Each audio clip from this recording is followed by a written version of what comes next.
This is Hidden Killers with Tony Bruschi. Here now, Tony Bruschi. Before we get into this story, let's get this out of the way so there's no confusion about what is currently happening in this case. Laken Snelling has pled not guilty to the charges against her. She is facing allegations of abuse of a corpse, tampering with physical evidence, and concealing the birth of an infant. The preliminary autopsy on that infant was labeled inconclusive. There's no homicide charge as of right now. She waived her preliminary hearing in court, which moved her case to a grand jury. That's where things stand. No speculation, no exaggeration, just the facts on where things are at right now. And now we're going to talk about what those facts point to and what they say about us as a society. Because while the legal system handles what happened, we need to talk about why something like this happens in the first place. And it goes way beyond a single night in a college bedroom in Lexington. This is about what we're raising, what we're rewarding. And I'm curious to get your thoughts in the comment section on YouTube as you're watching this. So please do let me know them. If you're not already on YouTube, if you're listening to this as a podcast, be sure to check out our YouTube channel. Just search Hidden Killers with Tony Bruschi to find us there. The quiet, slow-moving moral collapse of a culture that teaches young women to prioritize their image over their humanity is what we're about to talk about. I know, ooh, deep. It is, but it's a conversation we've needed to have for a very long time. And if you have teens, if you're in a world where you have to interact with them, whether you're a teacher or a coach or whatever, you got friends who've got teens, you probably are going to be able to relate to this in some way, shape, or form. At least I would hope you can, because it means you're paying attention. So let's run the clock back to the start of this case. According to investigators, Laken gave birth alone in her off-campus bedroom in late August. She didn't tell anyone she was pregnant, and according to the police affidavit, she said she passed out during labor, came to, thought the baby might not be alive, but then later admitted to hospital staff that she saw it move, heard it whimper, allegedly. Not thought, not wondered. The allegation is she heard it. And what did she do?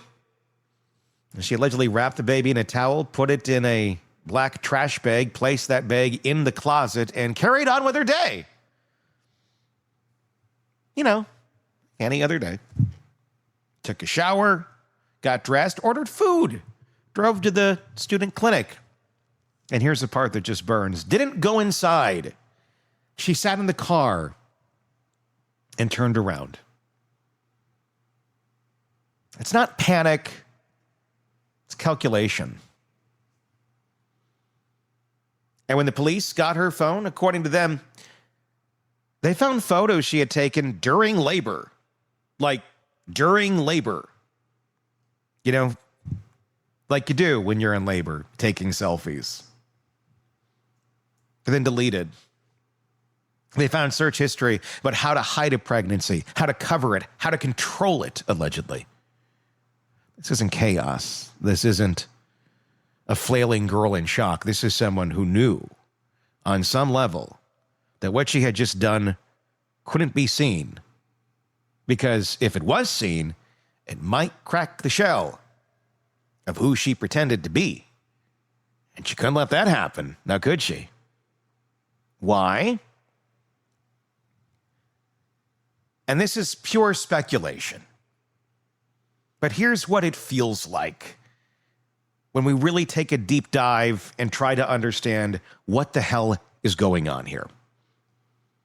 It seems like for girls like Laken, and let's be honest, she's far from the only one being perceived as flawed, messy, or broken. They look at it as the ultimate sin. Not death, not pain, not even a dead baby in the closet. No. The real horror is being found out. Not that you're pregnant, but just found out who you actually are. And if you don't know who you are, then who are people going to see? Having your perfect little life unravel under public scrutiny, having your brand, if you will, tainted by a truth that doesn't photograph well. It's a culture a lot of young women are ingrained in because they were taught that. She does what she's been trained to do. She manages the optics in this situation. She deletes the photos. She hides the evidence. She walks into court later with a full face of makeup looking like the lead in her own damage control campaign. I know this is not about makeup. This is about performance, about the kind of social conditioning that teaches girls their appearance, their polish, their ability to present an untouchable persona is more important than any real consequence they leave in their wake. We live in a culture that rewards appearance more than it rewards morality. We applaud girls who look like they have it all together, who never cry publicly, who never get caught slipping, who post their bad days with just the right lighting, just the right filter, just the right caption. Aesthetic sadness, curated breakdowns, all of it fake. We're creating young women who are masters of control and emotionally bankrupt when it comes to connection, accountability, or empathy. And young men, too. You think I'm being too harsh? Then explain to me how a 22-year-old college athlete delivers her own child, hears it cry, hears it breathe, and chooses to place it in a trash bag in a closet instead of calling for help, and then applies more makeup to go out in public. That's not panic, it's practice. And before anyone says, you don't know what it's like to be pregnant and scared. No, I don't. But you know what I do know? I know what it looks like when someone is so deep inside their own image that even a human life becomes a PR problem. That's not just fear, that's narcissism. Not the kind you throw around as an insult. The real kind, the cultural kind. The one we feed with likes and retweets and filtered photos and influencer vulnerability that's actually just branding with better lighting. We're raising girls who are more fluent in posing than in owning their own mistakes, more trained in performing femininity than practicing integrity. And when those girls get hit with something real, something terrifying, something they can't filter or crop or manage, many respond the only way they know how. Delete it, hide it, bury it, sometimes literally. And look, we can have the conversation, I understand, about, yes, there's no abortion clinics, and I think that's insane too. There should certainly be access to women's reproductive care everywhere in this country, in every state, in every city. But this is a story that seems to go beyond that. You think Laken's an outlier? She's not. She's a logical endpoint of a system that teaches girls that the worst thing you can do is be exposed. Not evil, not cruel. Exposed. And this isn't the first time we've seen it. Brooke Skylar Richardson, ring a bell? She was the Ohio cheerleader who gave birth in secret, buried the baby in the backyard, then tried to go back to life like nothing happened. Got off on a murder charge, convicted for abuse of a corpse. That trial turned into a circus, same exact theme, secondary, or secrecy, control. I don't want to ruin my image. Alexis Avila in New Mexico gave birth, wrapped the baby in a bag, tossed it in a dumpster like yesterday's garbage, and she was caught on surveillance video. The baby survived. Mom's doing 16 years. This is not new. What is new is how normalized this type of behavior has become. Because these girls aren't operating in isolation. They're functioning exactly how we've taught them how to function, how society has created risk and reward systems, and what we've told them values more than anything. Their beauty, their vanity. You all must look alike. You must fit this profile. And when you don't, what do? Hide the shame. Protect your aesthetic. Save the brand. It's mean girl culture, but with higher stakes. It's not just rumors and group chats and cyberbullying anymore. It's life and death. And when you've been raised to believe your face, your body, your Instagram feed are your most valuable assets, you protect them like gold, even if it costs someone else everything. Let's not kid ourselves here, because the contrast is brutal. A mother hears her newborn cry, and instead of panic, she makes a decision to cover it up, to carry on, to look normal, to stay composed. I've read the court documents. They're dry, just facts. No emotion, but you can feel what's between the lines. A calmness that doesn't feel like shock. A calculated order of events. Things happen, photos erased, a visit to the clinic, but only to the parking lot. That's not chaos, that's containment. Because in the mind of someone raised inside this vanity-driven culture, what matters isn't what happens or happened, it's whether anyone can see it. And can you clean it up? Can you erase it? Can you look okay afterwards? Can you keep the show going? That's all that counts. And if you don't think we're complicit in building that mentality, you're lying to yourself. We're the ones liking the posts. We're the ones double tapping the perfection. We're the ones pushing self-care as image maintenance instead of real emotional development.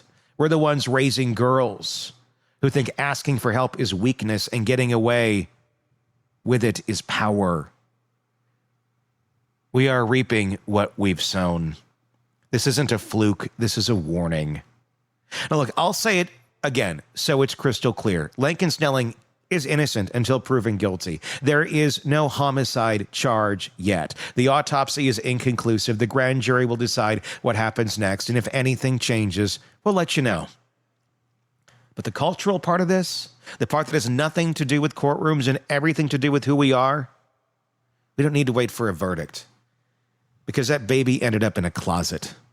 And that should be enough.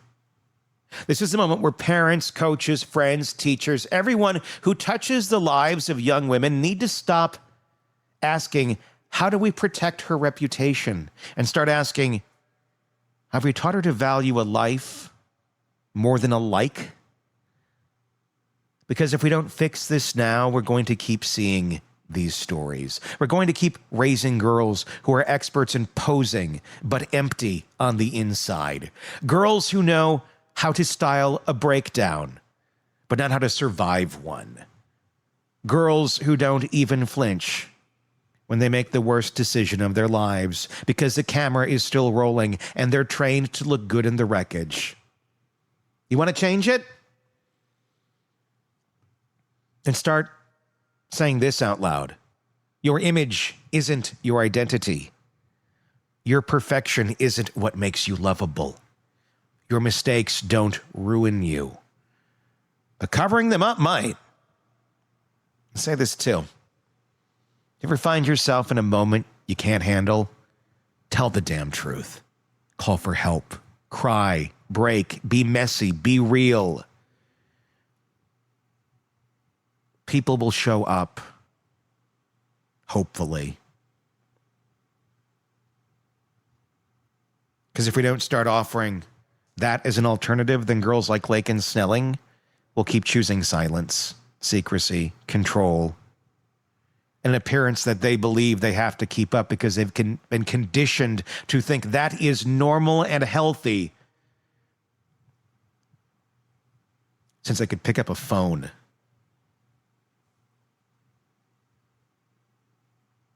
The law will handle what happens in Lexington. But culture? That's a whole other thing. That's on us. Fix it before the next closet has a name. Choose the human, not the brand.